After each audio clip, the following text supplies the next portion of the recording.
to Working Lunch. Really, really cool for all of you to join us. I think the first question is usually, what is everybody having for lunch? Personally, for me, I was a little bit nervous before this one, so I haven't had any lunch yet. Seeham, have you eaten yet? I ate an hour ago. I'm the same as you. I don't like to eat around, having to chat. It upsets the stomach. So yeah. Exactly. Yeah. Yeah. It's never going to be good during a live show. Excuse me for a second. Well, listen. Let's introduce you first and foremost, and let's introduce the subject that we're going to discuss. So, I've known you for quite a while, so I class you as a friend, but you are an executive coach amongst other things. So for the individuals that haven't already checked out your LinkedIn profile yet, or actually don't know you, do you want to just give a brief intro in terms of the world of Seeham Cyrene? Yeah, brilliant. Thank you. Well, thanks, Glenn. Thanks for having me on. I didn't realize it was your first one, but thank you. Thanks to everyone who has taken the time to join us. So I'm an executive coach. I'm the founder of Better Conversations. I teach leaders how to have better conversations for two very important reasons. One, so that they find their role more rewarding, and the second one, so that their people find their jobs more rewarding. And we can get into that later. But basically, I've built courses, and I do executive coaching, and I talk to people.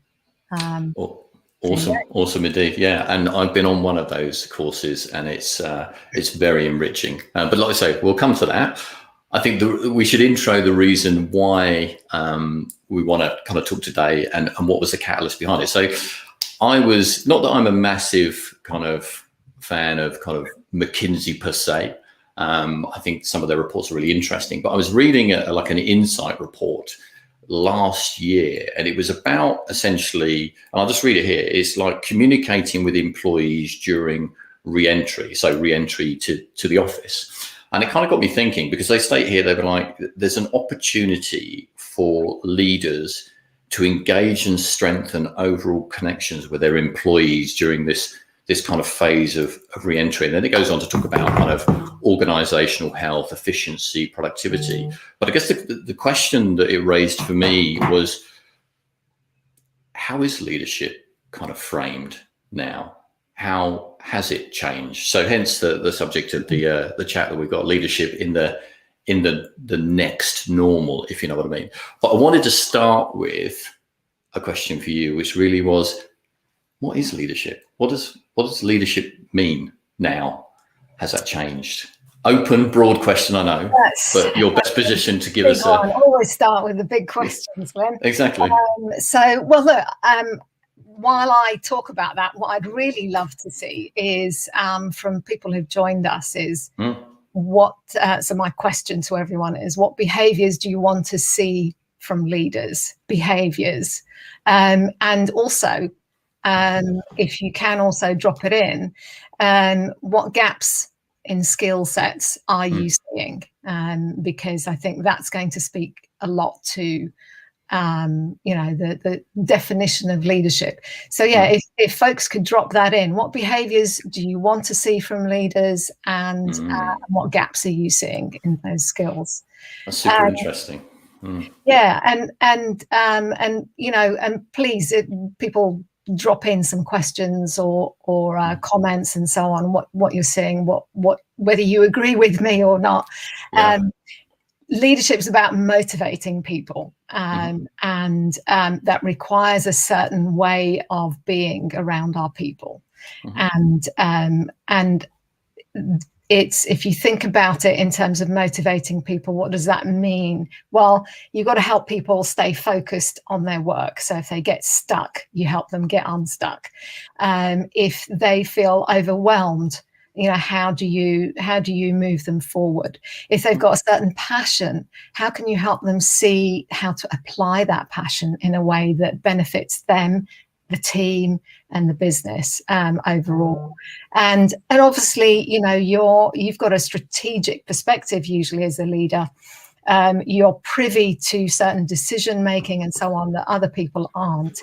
And so our role as a leader is really to kind of shepherd and navigate people and help them make some decisions. What we don't want to do is create a dependency on us so that we become a bottleneck in the whole sort of team dynamic, culture dynamic, and so on. So I'm going to leave it there because there's some things coming in. There's some interesting ones there. So, I think Ian's referenced what you were saying about kind of encouragement and mentioning kind of motivation, and Stephen's made mention to demonstrate bravery, which is an interesting bravery in kind of what context. Perhaps we can kind of come to that. But I think there's, I think certainly within the last 11, 12 months now, we've hit an anniversary, right? Only yesterday, I think it was.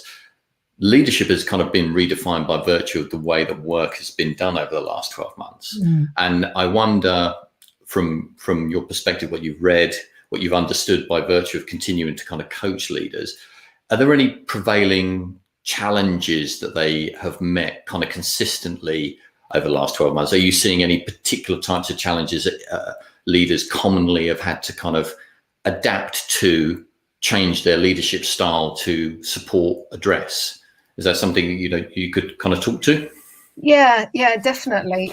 So, if we take a step back for a minute, and think about the context of how good leadership has been before the lockdown and COVID, we weren't doing very well anyway. I mean, high levels of disengagement. Only sort of in my book, sort of 10% of leaders actually exhibit, outstanding as a leader. So contentious, right? Okay, We're already starting on a back foot for many leaders, and add to that their own challenge of if they are a leader, they're probably needing the company of people, and in lockdown that hasn't happened, so they've had to bolster themselves and meet their own needs, and then be available to their people who are also working remotely and dealing with their challenges. And to pick up on, I think I just saw Graham pop in there, consistent and definitive communication. Look, that is absolutely essential. You've got to be consistent. I think Stephen talked about defending and motivating your team. So now that everyone's been positioned, to work remotely, the skills that you had are now even more deficient, right? You have even less. You're having to adjust how you communicate when you're already perhaps not communicating that great, where perhaps you didn't have good ways of motivating people. Now, those leaders who have done really well are the ones who kind of double down on regular contact with their team members, staying in, making it a priority rather than getting busy in their screens, but actually making it a priority to check in on every team member on a very regular basis. I was talking to a guy, Jason, and he, he's in sales. And when I interviewed him for my podcast, I think it was about 11 in the morning, he had already spoken to, a good number of his team already, checked in on them. Very cool. Right. So, it has required that level of connection. And the other thing that I think has been challenging is some leaders have not known where that boundary exists, right? How can I ask you about your private life? I can see everything that's going on around you. Is it okay for me to inquire? Can I do that? So we've been kind of having to adjust to all of that. So, it was already a challenge. It got harder in lockdown. And what it's shown is that actually we need stronger skills around motivating and communication and so on for our. It's interesting, isn't it, that I think the function of working from home is almost to a degree been perhaps a bit of the focus. It's like, okay, as a business, we functionally now can work from home. People have got laptops, they've got chairs, they got, the bursary to kind of set up the desk, etc., etc. Yeah. That should be sufficient, because I think everybody's initial thought process was this will be a short-term remote working scenario. So we don't really need to change the leadership style or approach too much, because it will probably only be 3 months, 4 months. Now we're 12 months on and people are still working remotely. That function of being able to work from home is set up, but it's have those leaders adapted their style to create a kind of a communication and connection with their employees that is different to when they were in the office and it was easy to access them, and how successful have those leaders been in implementing those? Because I think, there is perhaps the argument that, well, if you provide more channels to communicate, so Slack and WhatsApp and Messenger and numerous other communication tools, surely that should increase communication by virtue of having those channels. And what you're saying is it's more about the intentional approach in terms of how you're creating those or reframing those relationships with your employees in the way that they want to communicate, given this different kind of scenario. Well, we've got to take a step back, haven't we? Because what works in the office doesn't work to just translate it online. You're missing, and everyone's heard about, screen fatigue, right, or Zoom fatigue. It's intense. You're looking at a sea of faces with very little body language feedback that you're getting. You're able to pick up. Most of us are staring at on screen.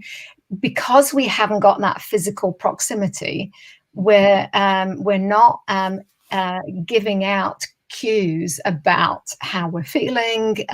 We're not sharing a joke. We're not having a side conversation where, side conversations are not great to do in a meeting or presentation, that kind of thing. But those things do happen. And as humans, we need that.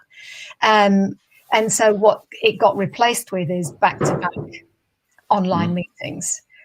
Where is the room then for those conversations, those one-to-ones?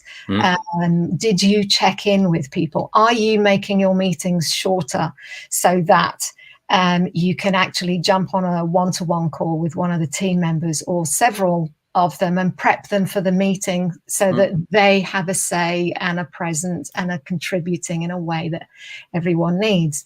And then you've got things like, most people, depending on what culture you're in, I use gestures a lot. Some people don't. And that's quite exhausting to be trying to look at someone and read what's going on in their mind without any physicalness. So it's become really hard. To your question about, what are people doing and is it working? I'd say very few people have, given the amount of complaints about, screen fatigue. I'd say that's a big indicator that most of us haven't adjusted really significantly and in very productive ways the way we engage online with our people. And what I see from my team members is, yes, there's screen fatigue, but we talk a lot about trying to reduce their meeting times, more one-to-one check-ins. And as you know, from being on Leaders Who Coach, you've got this it's really important that you create space in your diary to have a conversation with someone about how do you want to grow? What skills and passions are we not maximizing here for you? And how do we make that happen? And that's a partnership that lasts months, right? Years. That's not a week-to-week thing. You've got tactical stuff, and then you've got, deep conversations about what people want to achieve. 100%. And when we were talking about this prior to the show, you kind of made mention to something which I think maybe slightly gets overlooked in the context of, the employees working from home is the kind of generational difference, both in terms of the employees and how they like to engage. So for some, it may be a situation where they've never really used Slack or had to use kind of video tools particularly that much prior to the lockdown. So imagine the scenario where you've got perhaps like me, kind of like a a kind of Gen Xer who's like, oh, dabbled in a bit of video, but kind of don't really rely on it. And then you've got like a millennial who's used to a millennial leader who's used to using all of these communication tools. And there's this disconnect between the leader kind of going, well, why is he not engaging over video? It's just a lot easier. And on this side, I'm kind of going, well, actually, it's not easy and it's not comfortable for me. I prefer either a phone call or something along those lines. So from a leader's perspective, how do you know that the kind of communication channel that you want to adopt is going to be the right one? How would you guide leaders to kind of sense check that in a one-to-one scenario? Well, that's a really easy one, Glenn. You ask them, right? You just say, don't just assume that they want to jump on a Zoom call. Ask them, do you want a phone call? Do you want to, I'm in the office. We're both happen to be in. We can go out for a walk and chat about stuff. We can both be out walking if that works, right? There is a bonus to being at home if that works for both of you. But let's not assume that one channel works the way that you want it to, or I'm always doing Zoom, so therefore I'm going to do that. You have to ask the individual, and that could actually, just that simple question could kick off a big conversation, right? But there is a generational difference, and then you've got situations where if you are a young leader and you've got members in your team who are older than you, that's going to present a whole bunch of other challenges from a sort of relationship in terms of stepping into your world via a Zoom call and so on. And then the other thing, which is a big sort of thing I talk about, which is all these tools work for the purpose they're designed for. They have their limits. So, for example, Slack is not the place to engage in a debate. It's not the place to rubbish a line of code. It's not the place. It has its limits, and as soon as things tip over into this sort of tension space, you should be taking that discussion offline, picking up the phone as soon as you can. And I say that picking up the phone, as much as we don't have a visual, sometimes the phone can be a lot more intimate, and because you're listening for different things rather than looking for cues. And look, some people are not comfortable on screen. If you've got people with neurodiversity, screens are not only exhausting, they're overstimulating, and a whole bunch of other things. So you're not going to get the best out of someone if online is not a comfort space for them. And that's a really interesting point you make there in terms of this switch to kind of virtual and kind of obviously digital communication channels. Has the question been asked, is this a comfortable kind of setup for, like you say, some of the team members are maybe neurodiverse, etc.? Have we got the right software? Have we got the right kind of tools to be able to allow them to work and function in this kind of remote world? And, it's quite, so some people, and we know this statistically, some people don't disclose perhaps their neurodiverse status, I guess is possibly the best way to put it. And what if during the course of, this remote working, that's somehow come to light, been highlighted, or, a leader's kind of maybe got an indication that somebody's struggling with a particular, how would you perhaps suggest a leader approaches that kind of really sensitive conversation? That's a really good question, Glenn. And there's, one, recognizing that there may be something there that you don't know very much about. So we can all help ourselves and read a little bit into it. And there's plenty of information out there, right, to kind of understand that. I think the thing that anyone would say is just ask me. Obviously, don't go in like a bulldozer, but just ask sensitively. Look, I really, I'm noticing that this is happening. Is that something that you'd like to talk about? Or is there some way that I can help you? But don't put people in a position of having to admit something if they're not ready to share that, because there's a lot of stigma that goes with being neurodiverse, and they may have struggled their whole lives. I know people who, I was talking to a gentleman, Nathan, and he is in his early 40s and only recently discovered that he's autistic, having spent, decades in very dark spaces and struggling with himself. And that's we can't take it as read that people know that they're neurodiverse or that they want to talk about it. The other thing is that comes up a lot is labels. Labels are helpful, I think, to the neurodiverse person, because very often they want an answer. Why? What's going on? Give me, there's got to be a reason why I feel, people don't understand me, or I'm disconnected. But that's it. Beyond that, the label's not helpful. I don't really want to talk about it. But what I can talk about is I function better when I'm working in this kind of environment. I function better if we're having a meeting and it's a smaller group of people, or it's one-on-one. I don't do big meetings, so it's just asking sensitively. I'm noticing this. Is there some way that I can help? Would go a very long way. I think there's a lot to consider there, but I want to take us slightly off track for a bit of a quick fire session of questions, because one thing that we've discussed prior to coming on was the myths surrounding leadership. And I just want to read out some statements and just kind of get your thoughts. So a leader knows how to lead. Your thoughts on that? A statement of that. A leader knows how to lead. In title does not imbue you with amazing, magic gifts of leadership. Most people are promoted because of their being a subject matter expert, not for being great with people. I think that's probably a given. Where along your sort of career journey does anyone teach you how to have a really good conversation with another human being? That just means you connect, because we need that emotional, leadership requires emotional commitment and connection with people.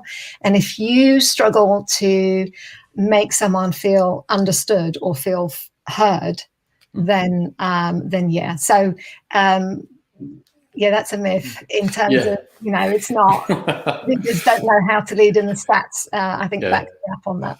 That's cool. And you touched upon it there. Leaders know how to hold great conversations. They are great conversationalists. Put them in any situation, they can immediately adapt to the subject, the tone, the context, the conversation. It's something that they naturally have. No? No. Well, look, like I said, 10% have great people skills, right? And know how to motivate. Most of us don't. Most of us have a single default way of showing up. And it's very me focused. I react the way I react. Rather than I'm listening to you, I'm trying to figure out what's important to you. I'm asking you questions that give me more information, more evidence, more, data. And I think if I talk to you in this way, or if I use your words back to you, or if I just be in this space and hold this space for you, then I can do that. Interesting. So there's a couple more in here. Leaders are influential. They always know how to kind of influence a decision, influence an outcome, influence a team member. It's one of the things that makes them a leader immediately. It's kind of it's a natural talent. Yeah.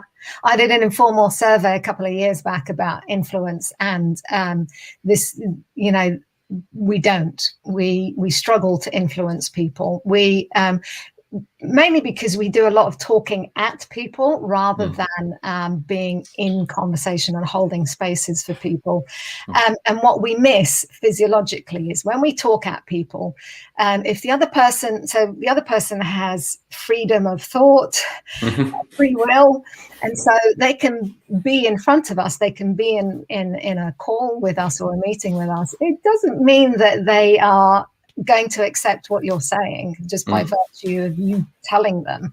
And if anything, you're likely to, if they don't like what you're saying, their cortisol or stress levels are going to go up.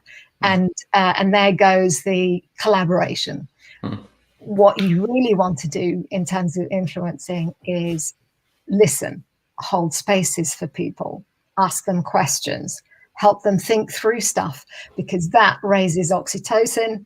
Oxytocin is that love connection hormone, and that's what makes people want to stay in conversation with us, listen to us, and keep coming back for more of that interaction, because it's a bit addictive. Oh yeah, definitely. And on this final question, which it might be nice to kind of get people's general thoughts on this. So we'll just, let's say, we'll hold for 20 seconds just to sort of see people's answers. But the statement that most leaders are extroverts, do we agree or disagree with that? Folks, drop that into the chat channel. I'll be keen to get your thoughts on it, Seeham. But yeah, are most leaders extroverts? Naturally, they're outgoing individuals that are comfortable in every kind of social scenario, bring high energy. So yeah, be keen to kind of get people's thoughts on that. We'll hold it for another 10 seconds. See if we get any responses. Otherwise, you just you tell us your thoughts on it, Seeham. Well, go for it. Let me do that and see if exactly. Me, right? I think we have an expectation that that to be a leader, you've got to be out there and very connected and with people and gregarious and so on. And what I know and have learned is that there are a lot of reluctant leaders who are not necessarily big in terms of, being the center of attention or commanding the room, but they're leaders in quieter ways. They don't want the limelight. They, in fact, and a lot of women sit in this space, but also a lot of guys sit in this space of, you know what, I like to do things a certain way. And it's not something that I see in the leaders around me. So it feels very different and it feels very scary. And it feels like I'd have to somebody's point earlier, need a lot of courage to step into that role. And so I think there are some wonderful, wonderful leaders who don't know that they're leaders yet. Because I think the time is coming when we can actually start to design what our style of leadership can look like, needs to look like, for us to feel like, we have purpose and we're contributing, and we're, if our approach is different and quieter and so on.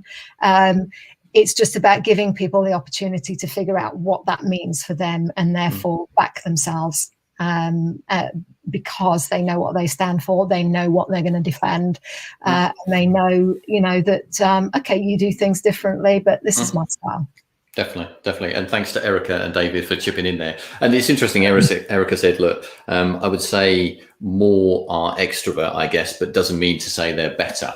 What I wanted to do is ask you about, a real world scenario. So as we discussed at the top of the show, I went on your kind of leaders who coach course, and let's be fair, I was a reluctant participant. I didn't see myself as a leader in any way, shape, or form, and that was from a previous experience in a kind of pseudo lead capacity, a leadership capacity, where I genuinely just felt I made all the wrong decisions. I didn't feel like I could turn up as myself in the context of leading in that role. And it still makes me cringe to a degree now, the experience that those individuals within the team would have had of being led by me. Now, what if I'm, not in the minority, I'm in the majority, in so much as there are a lot of reluctant leaders out there?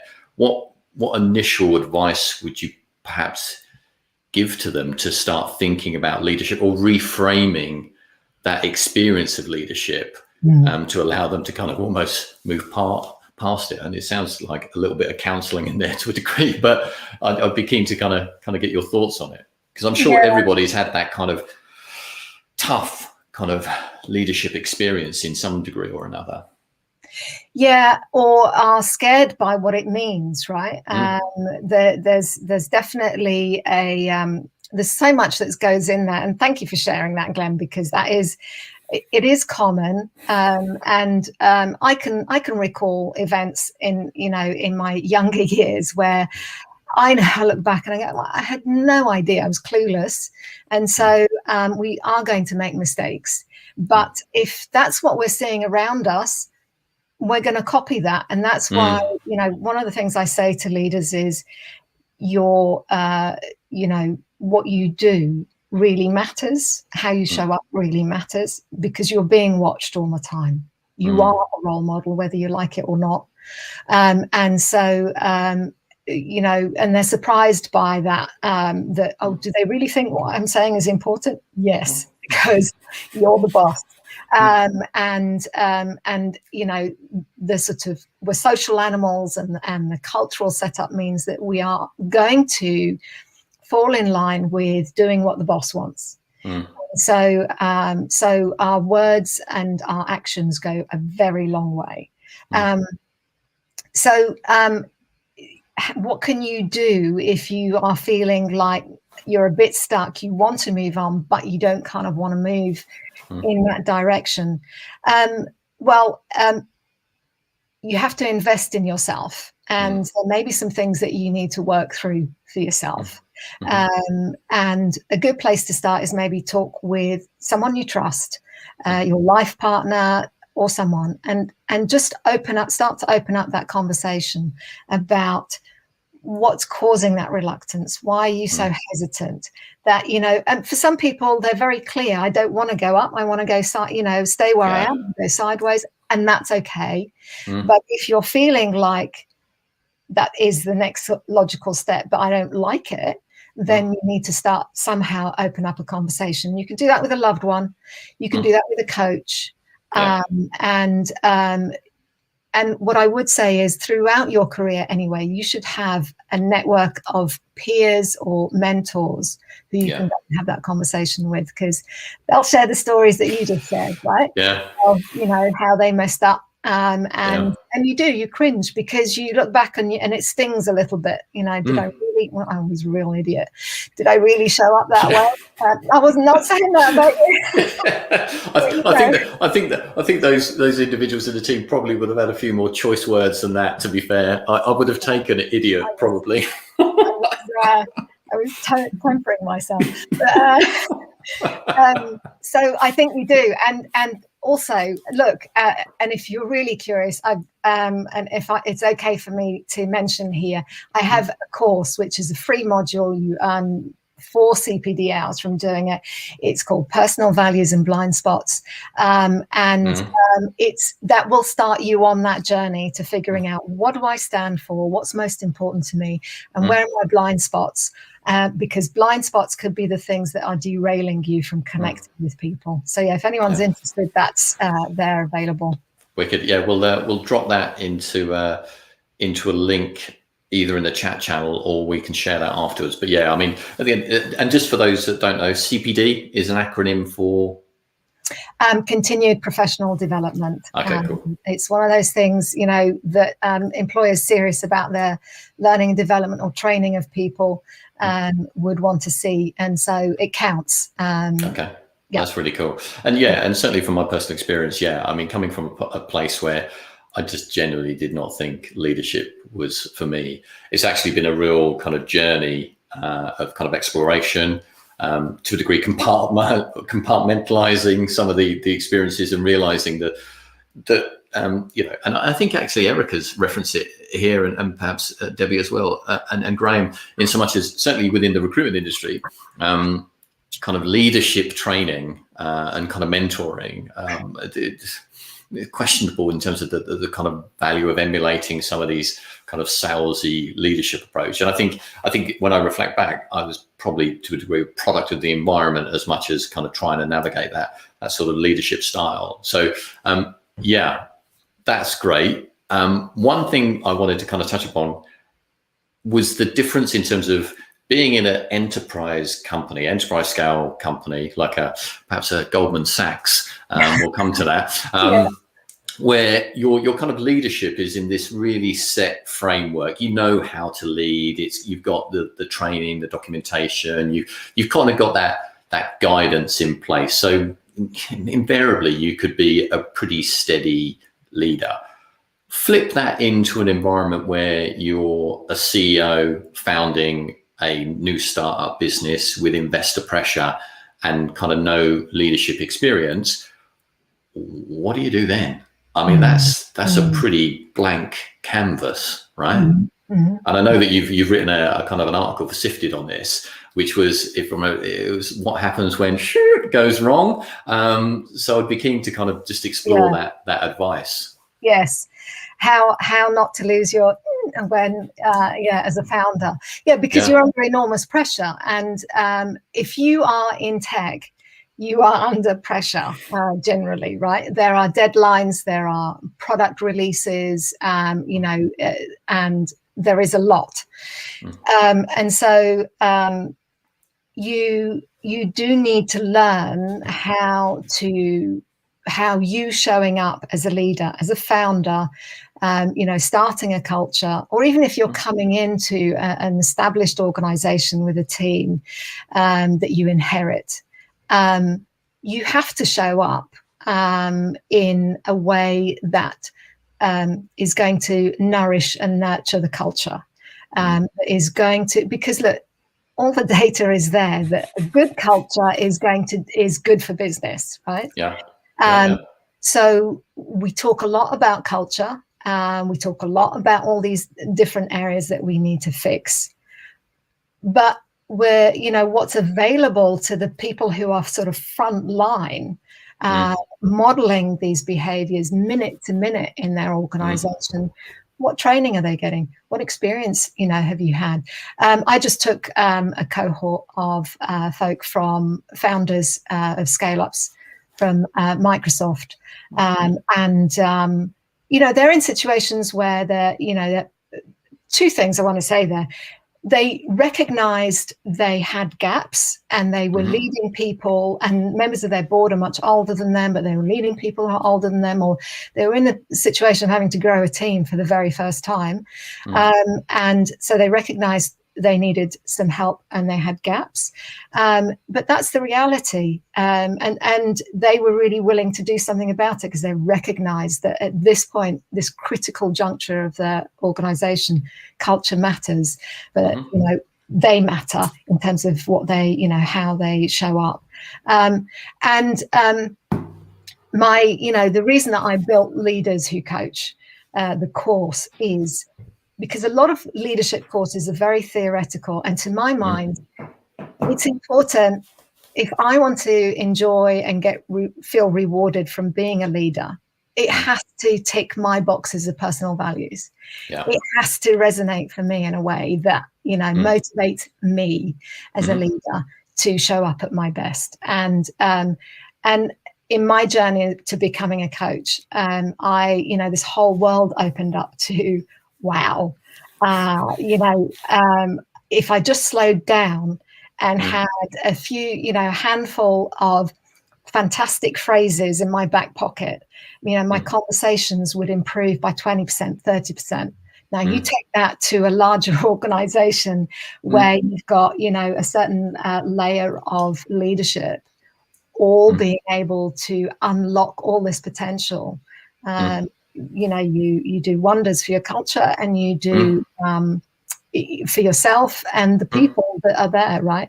And a lot of leadership, what I found is a lot of leadership training is very theoretical. And I was talking to a guy who's done an MBA, and yes, you get taught the leadership. Everyone knows great leadership theory, right? We all have those books on our bookshelves of books we should be reading. So but it's the application that's missing. And so Yeah. that's what I did with Leaders Who Coach. I wanted to make it really practical so that you actually, you go away and you apply. You go, you know, you learn and apply. You learn and apply repeatedly. So, yeah. Yeah. And that's and one thing I wanted to kind of really make a distinction between here is the difference between managing and leading, because I think those terms are used interchangeably. Some people say, yeah, I'm a leader, but actually when you really kind of look at it, they are managers. They manage a team in terms of a set of processes to deliver an outcome. Whereas leaders, it's a very different context, right? Like you said, you're looking to not just manage those people, you're looking to develop those people, right? And kind of vision set and take them on a journey. And as you said, you're starting to talk about some of the things that are super important that make that connection in terms of the values that you hold and how that links to the business you're in. And if it doesn't, what if your leadership style and your core values don't align with the business and its core values? Well, actually that can be super helpful in terms of you making decisions around where you want to be and where you want to apply your leadership and kind of be instrumental to a business going forward. I was just checking out some of the kind of chat channel here, and there was a comment that David made, which is good culture is good business. I think that's it's a statement that's very attractive. But with that good culture, that's not just, it's not something that companies can just create. There's a combination of things that create a good culture. And at the central point, as you said, of that are often the leaders. And I was just curious to kind of explore, because I think it is a bit organic and some of it is a bit, but how can leaders really contribute to a good culture? How can they really sort of, set that and establish that? Because you touched upon that in your previous kind of, but are there any particular things, intentional things that leaders could do that could really act as a catalyst for good, great culture, in your opinion? Yeah, well, it really, besides sort of looking at yourself and expanding your skill set, the thing that that, as you know, I teach on the course is you have to put people central to how the team operates, how the organization operates. And you have to make that time. And so there's a big emphasis on, your one-to-ones and getting those set up properly and thinking about, a roadmap of growth for that individual. It's smart business-wise, because not only is it incredibly wonderful for the individuals, your direct reports, it allows you to actually have a picture of your team overall and your skill and capability as a team, and then identify where are the gaps, where do we need to either upskill or bring new skill in. And as a leader, you have to be strategic about your people. So, there's the tactical stuff, making time, how you show up, how you hold conversations. But there's also this bigger piece, which is, thinking strategically about what your people can do and therefore what your organization can do, and how competitive you can be as a result. And what people who work in those environments stay, and they're very loyal because you've invested in them. And all we're talking about here is time. It doesn't even require big bags of cash to do. You as a leader need to be having those one-to-one times with people, and helping them think stuff through, because most people don't. Most people show up, they do the work, they rely on the quality of their work to do the talking for them, to get them the promotion and so on. They do not think about their careers in sort of any clear or strategic way. And as a leader, you should be doing that. Awesome indeed. Well, we're a minute away from closing out on my first show. So thank you so much, Seeham, for being a guest, my first guest. What I've done in the chat channel, I've dropped in the Leaders Who Coach website. I've also dropped in Seeham's kind of LinkedIn profile, so you can connect with her after the show if you're interested in kind of exploring your kind of leadership journey a little bit further, or just want to kind of connect to open conversations. Is there anywhere else folks could find you, Seeham, other than kind of LinkedIn Leaders of Coach? Is there a preferred channel? No, either of those. But yeah, probably LinkedIn can get a little bit busy in my inbox, but try me and chase me. And for sure, if anyone's, I've got the next cohort I'm taking through from the 3rd of April. So if anyone is interested in that, drop me a line, and I may be able to do something. Well, yeah, exactly. Yeah, perhaps a little kind of working lunch exclusive discount per se. Yeah. But yeah, let people follow up with you directly on that one. Yeah, absolutely. Yeah. Wicked. But this has been really, really enjoyable, Seeham. Always great to chat to you. So thank you so much for coming onto the show and being a guest. To everybody that joined us, thank you very much. Really, really cool to see you all here. Look forward to seeing you again next week, where on the schedule, if I've got it in front of me, Louise is talking to Oliver Q. Recruiting and dating, how are they alike? So that's teed up next. Hopefully that's correct. But yeah, everybody, thanks so much for joining us on Working Lunch. Really, really cool. Seeham, thank you so much. Thank you. Have a great day, everyone. Take care for now. All right. Cheers. Bye-bye. Bye.